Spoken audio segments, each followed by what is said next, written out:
Assalamualaikum warahmatullahi wabarakatuh. Bagaimana kabarnya teman-temanku semuanya? Langsung saja ya teman-teman.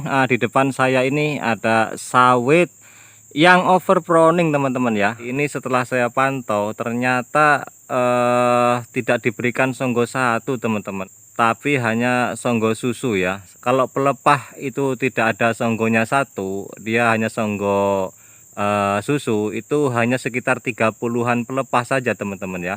Tidak mengapa kita songgo satu apabila sawit itu sudah tinggi ya, karena sulit untuk bisa memanen apabila pelepahnya itu terlalu banyak ya. Tapi jangan juga overpruning seperti yang terlihat di depan ini teman-teman ya. Ini menjadi suatu pelajaran ke depan supaya tidak overpruning kembali. Jadi begini teman-teman, ada beberapa kerugian yang kita alami jika overpruning itu terjadi pada sawit kita ya.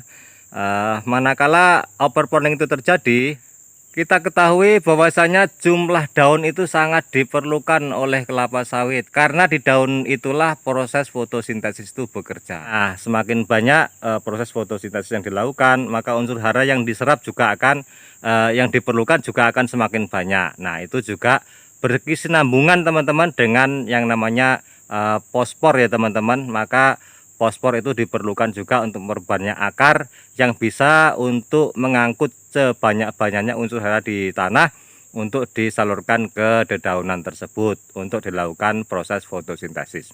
Salah satu daripada keuntungan jika fotosintesis itu berjalan dengan baik oleh akibat banyaknya daun, maka pertumbuhan juga akan semakin baik. Jika pertumbuhan akan semakin baik, maka badan dan batang atau pohon kelapa sawit itu akan stabil dengan baik.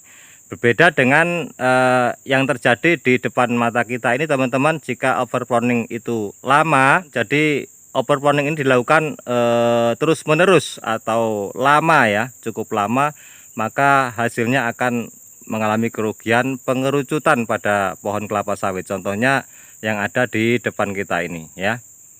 Nah, ini kan mengerucut teman-teman ya. Awalnya di bawah ini bonggolnya besar ya, kemudian semakin ke atas semakin kecil ya kalau kita lihat. Nah, seperti ini.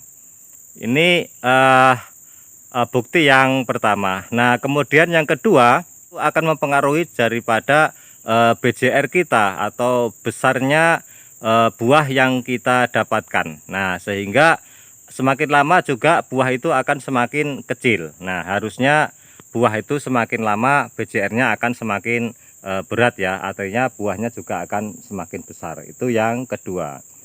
Nah, kemudian yang ketiga, dengan kita overpruning atau selalu sering kita overpruning terus menerus kita lakukan, pertumbuhan vegetatifnya itu akan semakin terpacu sehingga dia akan semakin cepat tinggi. Jadi hanya didominasi dengan pertumbuhan yang meninggi, sedangkan pertumbuhan menyamping atau mempergemuk badan daripada batang kelapa sawit ini tidak terlalu diperhatikan oleh sawit itu sendiri. Kenapa? Karena vegetatifnya akan semakin dominan karena overpruning tadi teman-teman. Nah, jadi ketiga kerugian itu akan didapatkan ya teman-teman ketika kita overpruning dalam kelapa sawit. Jadi kalau overpruning kebanyakan kita ambil pelepahnya sehingga kurang dari jumlah pelepah standarnya.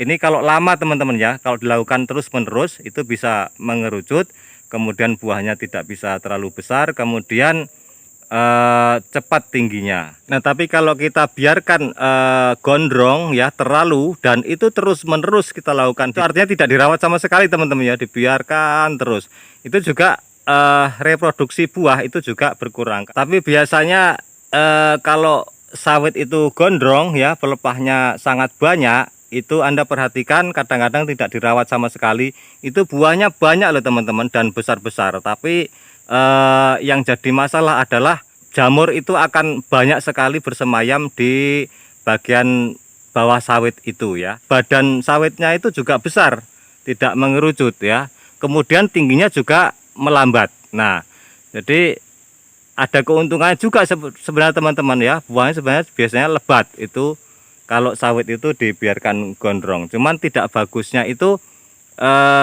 ketika kita itu ingin memproduksi lebih banyak teman-teman ya, produktivitas sawit kita, karena buah yang dibentuk itu kalau orang Jawa bilang itu tanek teman-teman ya, dibiarkan masak, betul-betul masak dia. Jadi unsur hara yang diambil dari tanah itu betul-betul untuk buah itu menjadi betul-betul masak, tapi untuk produksi buah ke berikutnya itu lambat ya. Produksi buah ke berikutnya itu lambat karena dia untuk buah itu saja yang akan diberikan konsumsi nutrisi, sehingga buahnya itu memang besar. Buahnya itu memang besar, tapi untuk ke atasnya itu lambat. Tapi kalau kita rutin memproning dan tidak overproning, itu produksi buahnya itu akan semakin cepat ya, bermunculan di atasnya kembali, bermunculan di atasnya kembali seperti itu ya. Tapi kalau overproning, jadi belum sempat tanek seperti yang saya bilang tadi, betul-betul masak, itu sudah akan diberikan unsur haranya buah sawit ke berikutnya. Nah, itu akan semakin kecil, lama-lama semakin BCR-nya semakin kecil seperti itu ya. Nah, mungkin ini yang bisa saya sampaikan, semoga bermanfaat.